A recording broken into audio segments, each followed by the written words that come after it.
Vexthul stood in the rebuilt Pentagon conference room and tried to maintain what remained of his dignity, while facing the human leaders who held the fate of the galaxy in their hands. President Helen Carter sat across from him with Admiral Sam Parker and several other officials whose names he had never bothered to learn during his years of dismissing human contributions.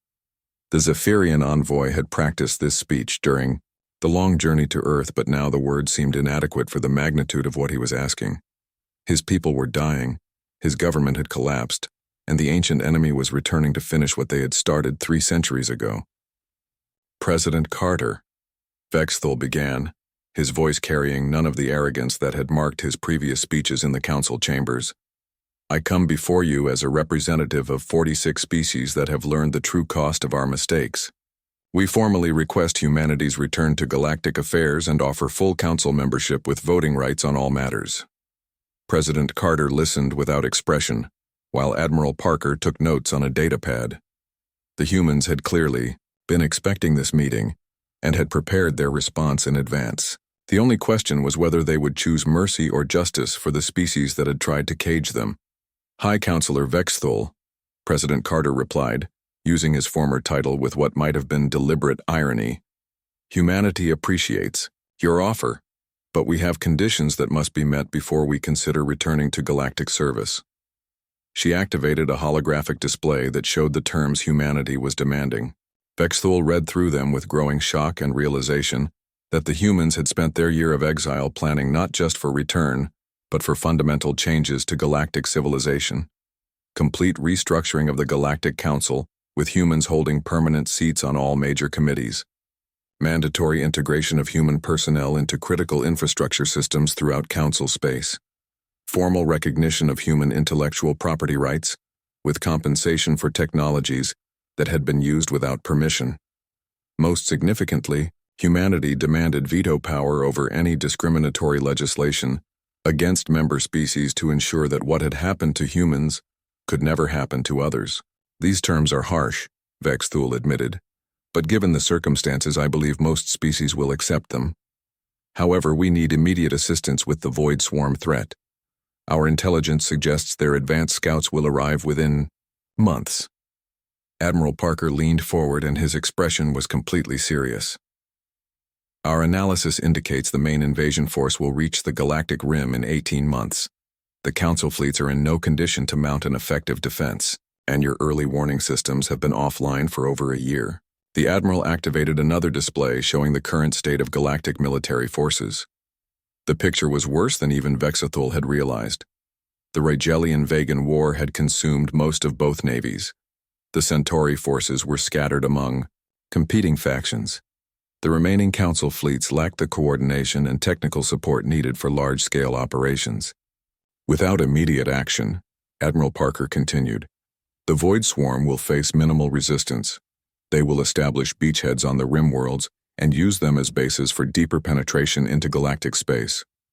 Based on their previous invasion patterns, we estimate they will reach the core systems within 6 months of initial contact. President Carter stood up and walked to the window overlooking the Potomac River.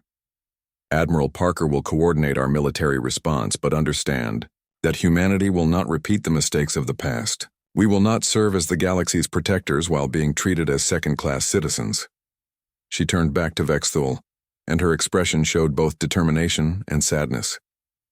We learned during our year of exile that the galaxy needs human contributions more than we need galactic acceptance. But we also learned that we will not sacrifice our dignity for the privilege of serving those who do not value our efforts. The negotiations continued for 3 days as messages flew between Earth and the surviving Council governments. Some species balked at the human demands, but the approaching Void Swarm threat made compromise essential. The choice was simple. Accept human terms or face extinction without human help. On the 4th day, President Carter received formal acceptance from 38 of the original 47 Council species.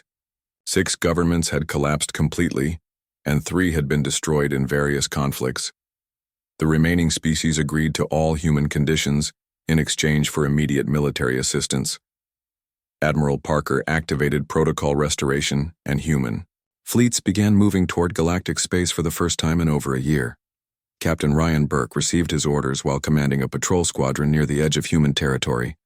His destination was the Kepler Nebula, where Draconian and Keplerian ships were fighting over mining rights with no one to mediate their disputes. All ships, this is Admiral Parker, the communication began. Humanity returns to galactic service not as servants but as partners. You will find that our former allies are grateful for our assistance and eager to rebuild the relationships that were damaged by fear and prejudice. The human ships moved swiftly to restore order in the contested regions. Captain Burke arrived at Kepler Nebula to find two alien fleets facing each other across a debris field created by months of sporadic fighting. His squadron took position between them and opened communication channels. Draconian and Keplerian commanders, this is Captain Burke of the Human Navy.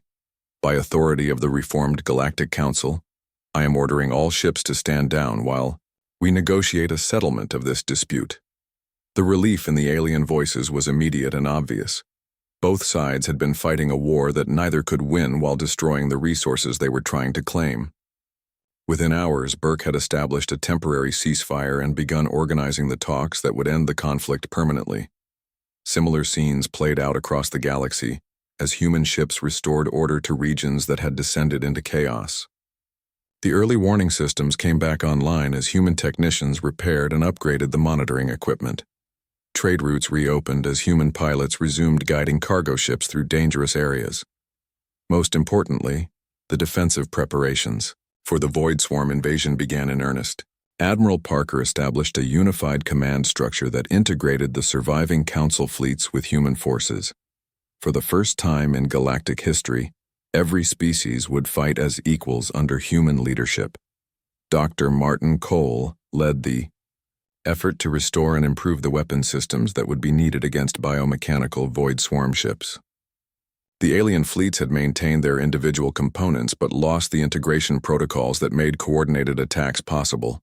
Human engineers worked around the clock to rebuild the command and control networks that would be essential for victory. 3 months after the negotiations on Earth, the first Void Swarm scouts appeared at the galactic rim and encountered something they had not expected. Instead of the scattered and confused defense they had faced during their last invasion, they met a coordinated response from human and alien forces working together with deadly efficiency. Captain Elena Rodriguez commanded the advance warning post that detected the enemy approach.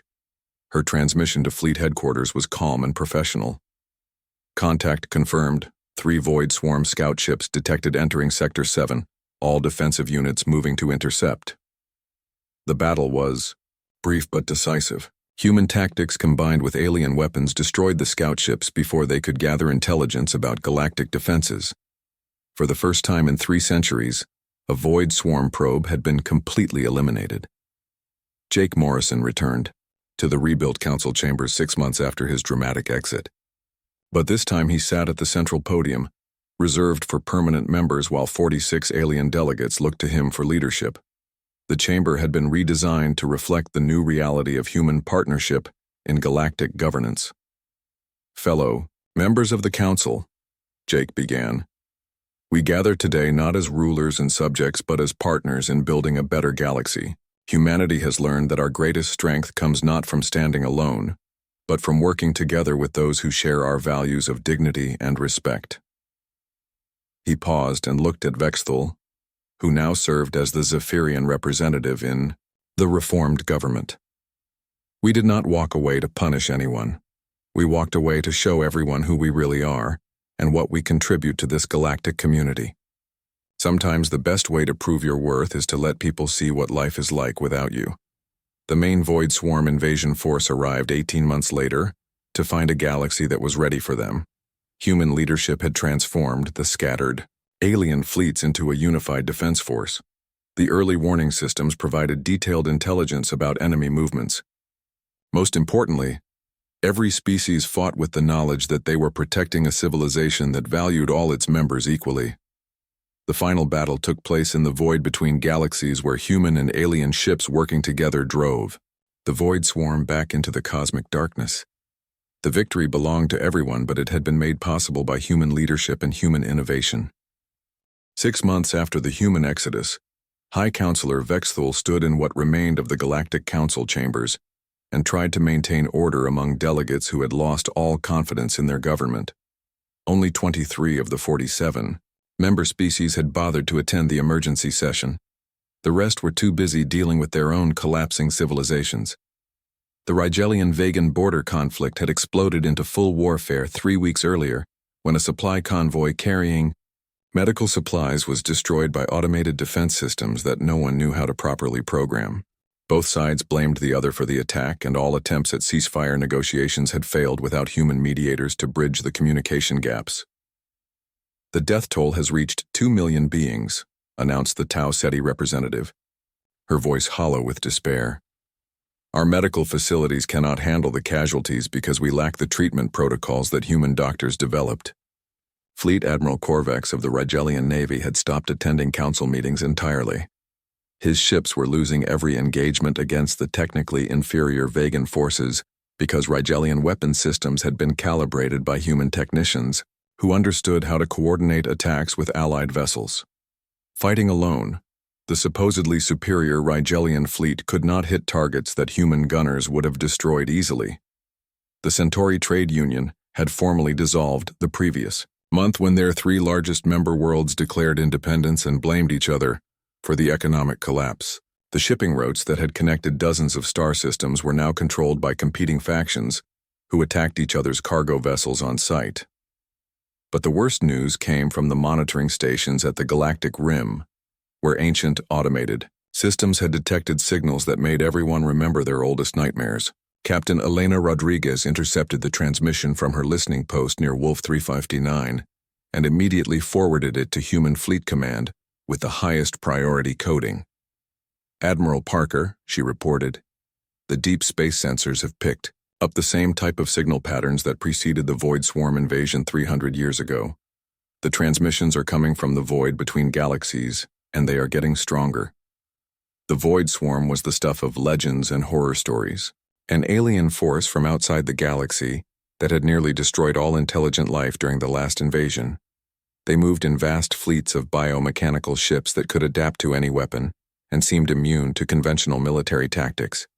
Only a coordinated defense by every species in the galaxy had managed to drive them back into the cosmic void. The defense had been organized by the ancient predecessor race that had vanished mysteriously after the victory, but the early warning systems they had built still functioned, and for 3 centuries they had given the galaxy advance notice of any threats from outside. Those systems had been maintained and upgraded by human technicians who understood the complex technology better than any other species. Now the warning systems were offline and the galaxy was defenseless against the returning nightmare. Admiral Parker called an emergency meeting of the Human Defense Council. The war room deep beneath the rebuilt Pentagon filled with officers who had spent months preparing for this exact scenario. Dr. Martin Cole presented the analysis that everyone had been dreading.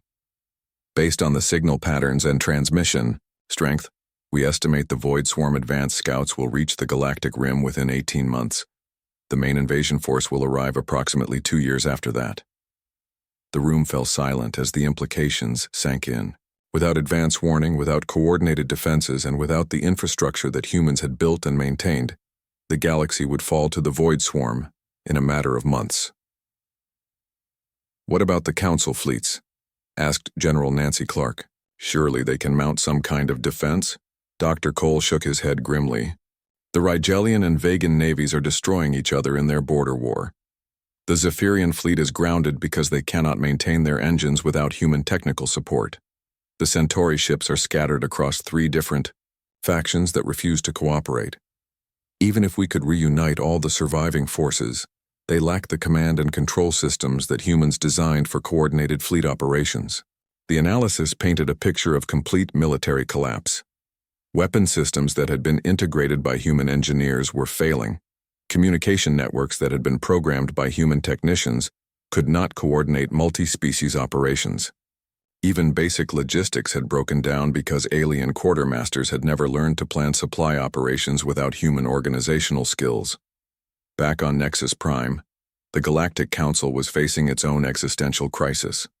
The central government, Facilities were failing one by one as human-designed systems reached the limits of alien maintenance capabilities.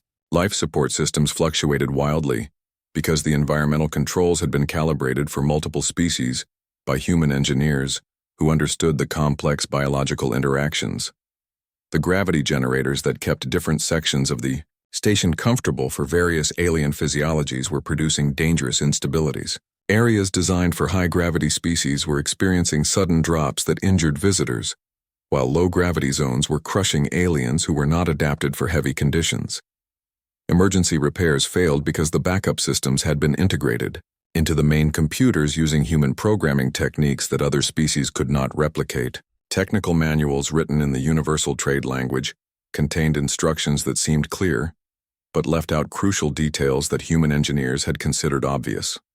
The final disaster came when the station's defensive systems suffered a complete malfunction during a routine test. Weapons that were designed to protect Nexus Prime from attack began firing randomly in all directions. 3 civilian transports were destroyed before technicians managed to shut down the entire defense grid by cutting power to the main computers. Governor Theiss of Proxima Beta had been sending increasingly desperate messages to Earth for months. His world was dying slowly as mining accidents poisoned the environment and infrastructure failures made large areas uninhabitable. The latest disaster had contaminated the primary water processing facility with radioactive waste that would take decades to clean up. President Carter, his final message pleaded, "We know we made terrible mistakes. We understand now that humanity was never our enemy but our greatest ally. Our children are sick and our world is becoming uninhabitable. We will accept any terms, pay any price, if you will just help us survive." Similar messages were pouring in from across the galaxy. The proud species that had voted to cage humanity were now begging for forgiveness and assistance. But Earth remained silent, and the human fleet stayed within their own territory. Former High Counselor Vexthal found himself stripped of his position and serving as a desperate envoy, trying to find some way to contact the human government. The Zephyrian leadership had chosen him for this mission because he had been the one to propose human restrictions in the first place. If anyone could convince the humans to return, it would be the alien who understood how badly they had been wronged. The journey to Earth took 3 weeks in a damaged civilian transport that was the only ship his government could spare for the mission. The once mighty Zephyrian fleet was scattered across their home system, trying to maintain basic defense against pirates and raiders who had appeared as soon as word spread that the galaxy's peacekeepers were gone. As his ship entered the solar system, Vexthal saw the human fleet assembled in defensive formations around Earth. Hundreds of ships that had been secretly maintained and upgraded during the year of isolation. The humans had not been sitting idle while the galaxy collapsed. They had been preparing for exactly this moment. The communication that came from Earth Fleet Command was brief and formal. "Zephyrian vessel, you are cleared to approach Earth orbit, under escort. Be advised that any deviation from the assigned flight path will be considered a hostile act." Vexthal looked out at the blue and white world where humanity had originated and wondered if he was already too late. The signals from the void were getting stronger, and the galaxy was running out of time. Soon he would learn whether the species that had been rejected as dangerous would choose to save the civilization that had abandoned them. The fate of every intelligent being in the galaxy now depended on human mercy. 2 months after the humans left, Captain Threk of the Centauri merchant vessel Golden Wing faced a problem that would have been routine just a few weeks earlier. The asteroid field ahead stretched for millions of kilometers and contained some of the richest mining deposits in the sector. Before the withdrawal, human pilots had guided ships through these hazards every day without incident. Now Threk was on his own with navigation systems that were designed for open space, not precision flying through rotating chunks of rock and metal. His crew of 12 Centaurians had excellent mathematical skills but lacked the spatial reasoning that humans seemed to possess naturally. What looked like a clear path to alien eyes often turned out to be a collision course when objects moved in 3 dimensions. "Captain," his navigator chirped nervously, "the computer shows 17 possible routes through the field but cannot calculate safe passage for our cargo configuration." Threk stared at the tactical display where thousands of asteroids moved. in complex patterns. Human pilots had made this look easy by following instincts that no other species seemed to share. They could see gaps that would open up and predict how rotating asteroids would clear their path. "Take us in on Route 7, Threk decided. "Reduce speed to minimum and watch for debris." The Golden Wing entered the asteroid field at a crawl. Everything went well for the first hour until a chunk of ice the size of a building came spinning out of nowhere. The navigator saw it too late, and the collision alarm began screaming across the bridge. Threk tried to change course, but the massive cargo ship could not turn quickly enough. The impact tore a hole in the port cargo bay and sent the Golden Wing tumbling toward a cluster of larger asteroids. Emergency systems sealed the breach, but not before half their cargo was scattered into space. The ship eventually stabilized, but Threk knew they were lucky to be alive. Similar accidents were happening throughout the sector. Trade ships crashed into asteroids, creating debris fields that made the routes even more dangerous. Insurance companies began refusing coverage for flights through previously safe areas. The Centauri Trade Union watched their most profitable shipping lanes become death traps. On the diplomatic side, Ambassador Vexthul was discovering that ending wars was much harder than starting them. The border dispute between the Rigelians and the Vegan Confederacy should have been simple to resolve. Both sides wanted access to the same star system, but neither wanted to share the mining rights. Before the human withdrawal, Ambassador Jake Morrison would have organized a conference where each side presented their case in clear terms. Human translators would have ensured that nothing was lost in translation, and human mediators would have found compromise solutions that both sides could accept. Now Vexthul sat across from negotiators who could barely understand each other.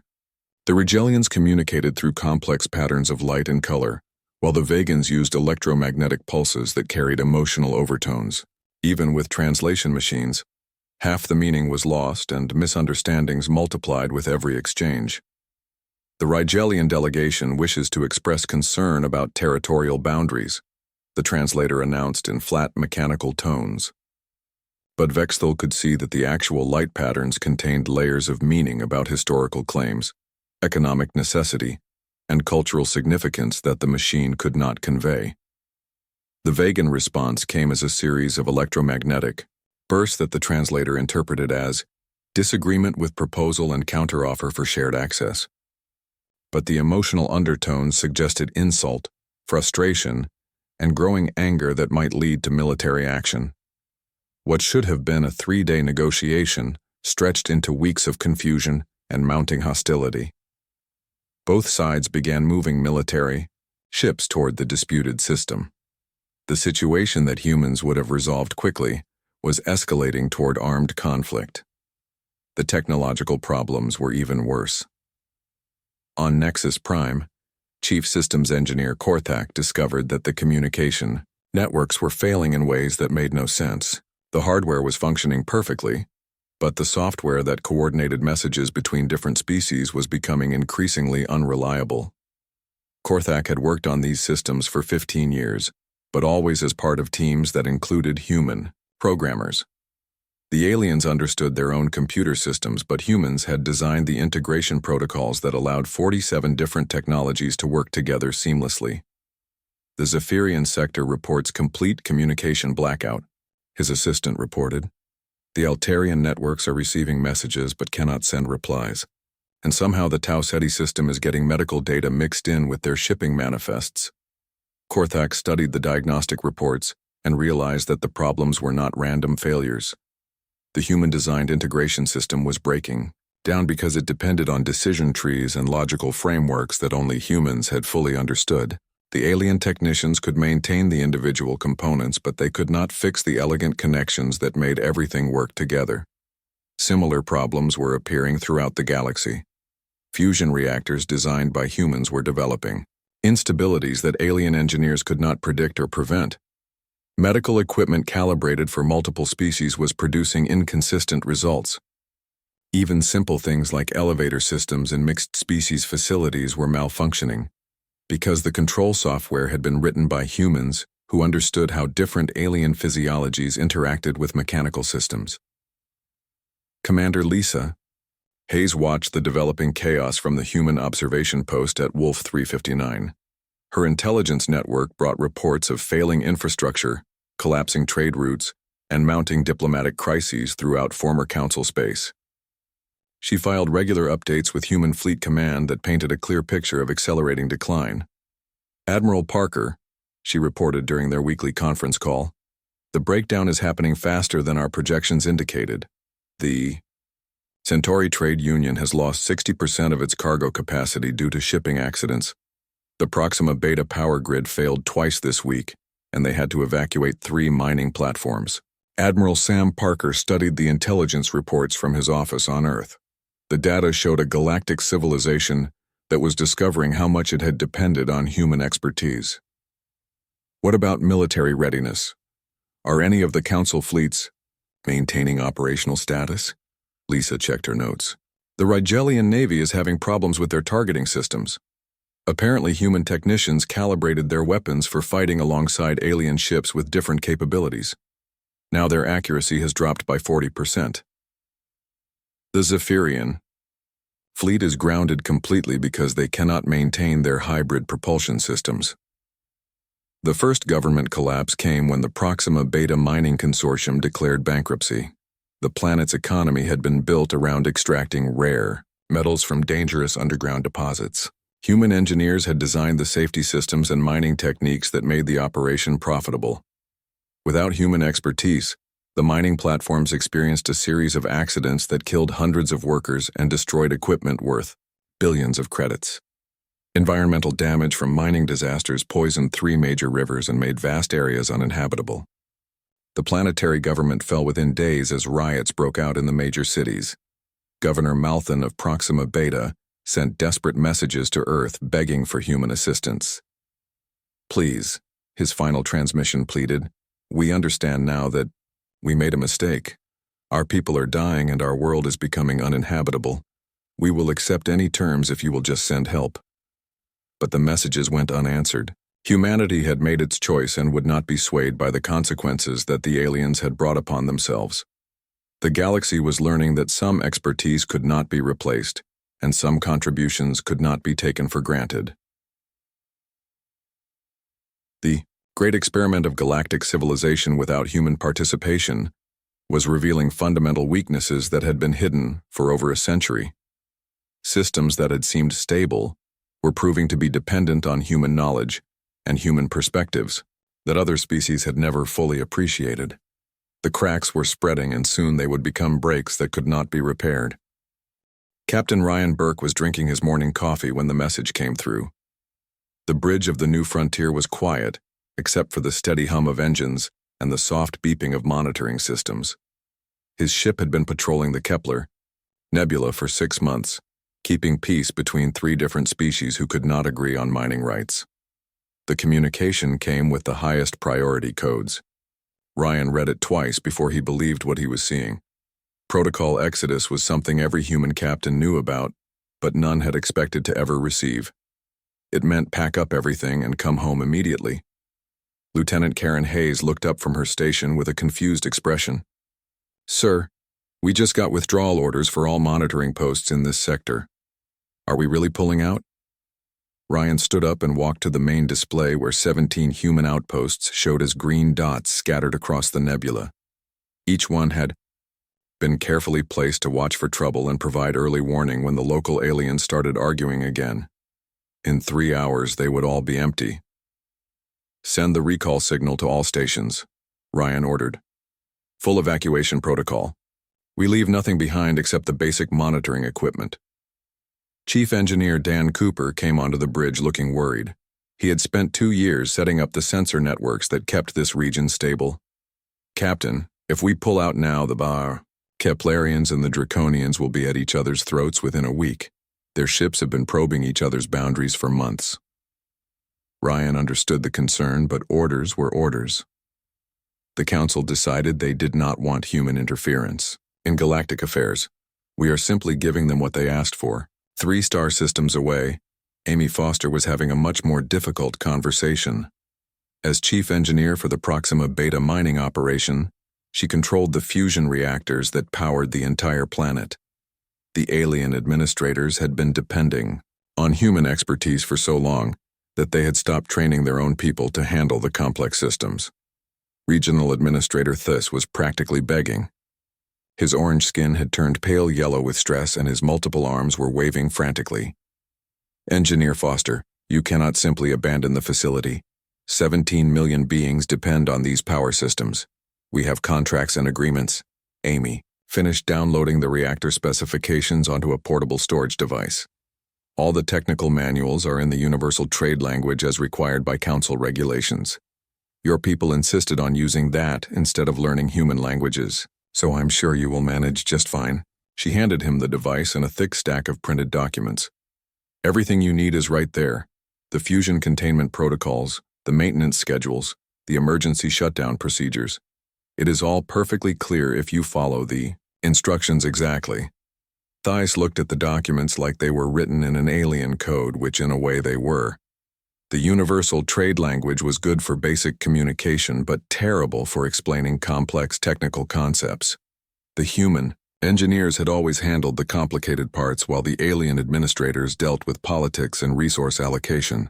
But Engineer Foster, Thais said desperately, what if something goes wrong? What if the containment field fluctuates or the cooling systems malfunction?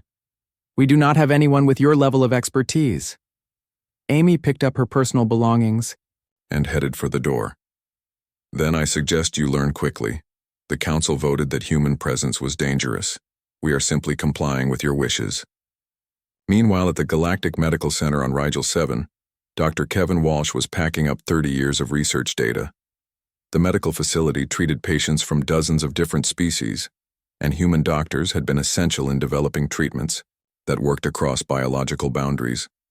Dr. Zeltran, the Rigelian head of surgery, watched with growing panic as human medical staff loaded their equipment onto transport ships. Dr. Walsh, surely you understand that this withdrawal will cost lives. The mortality rates for interspecies surgery will triple without human techniques. Kevin sealed another container of medical supplies.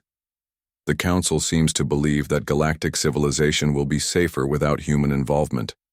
I am curious to see if they are correct. He gestured toward the patients in the nearby wards. You have all our research notes and treatment protocols. The procedures are well documented. I am sure your people will adapt.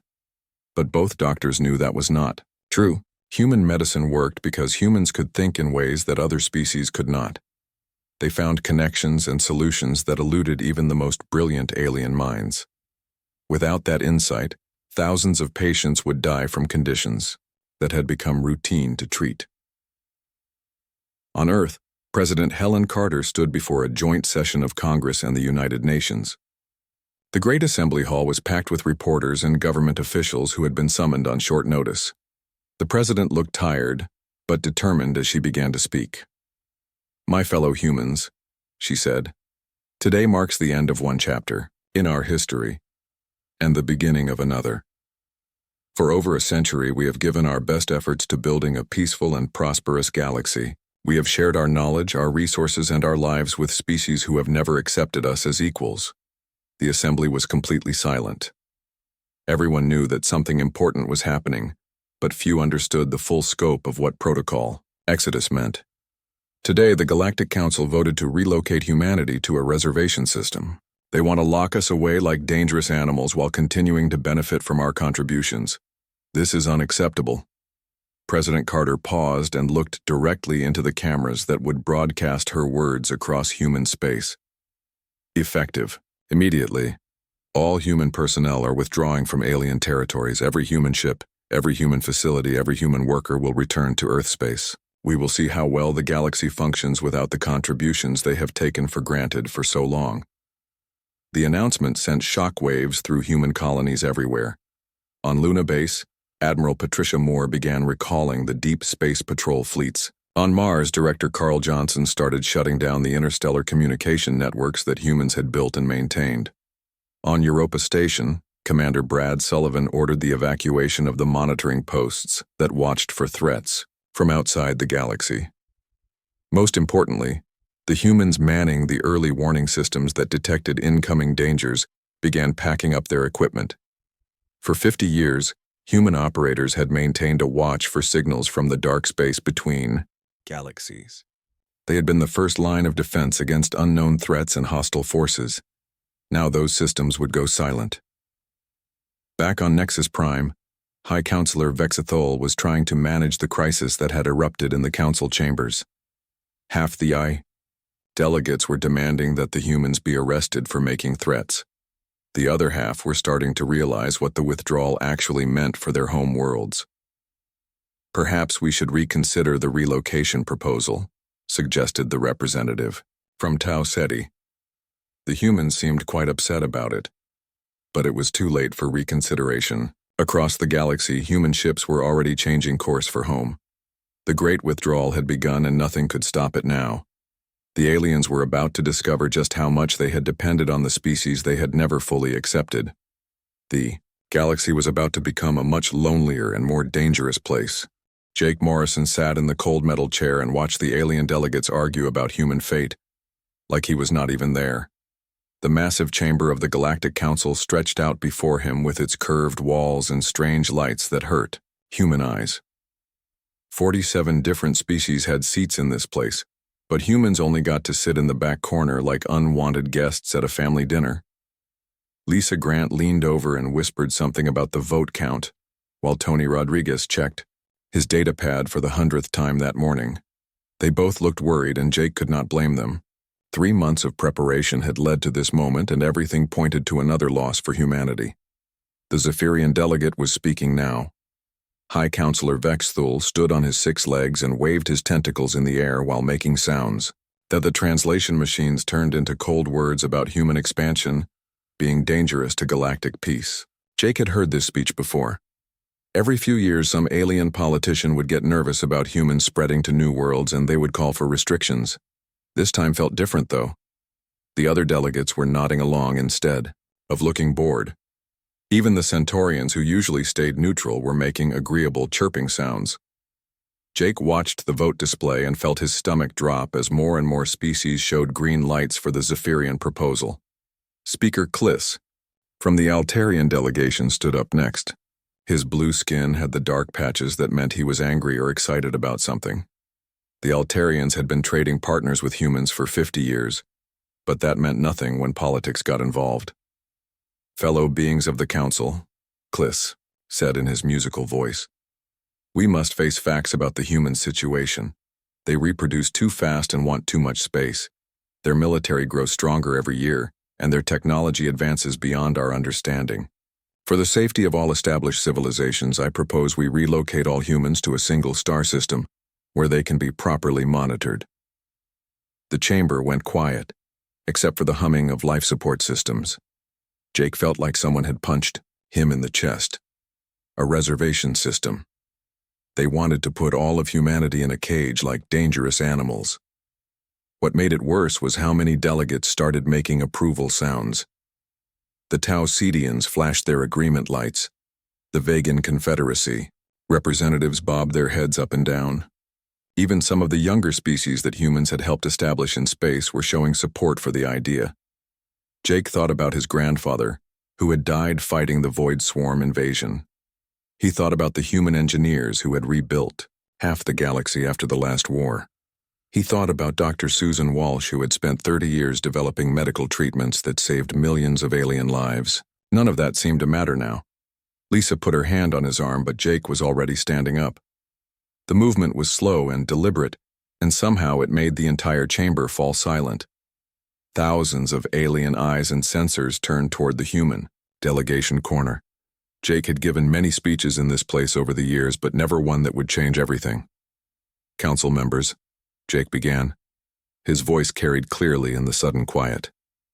Humanity has served this body faithfully for 112 years.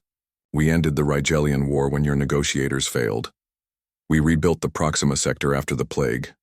We stopped 3 different invasions and saved more lives than anyone has bothered to count.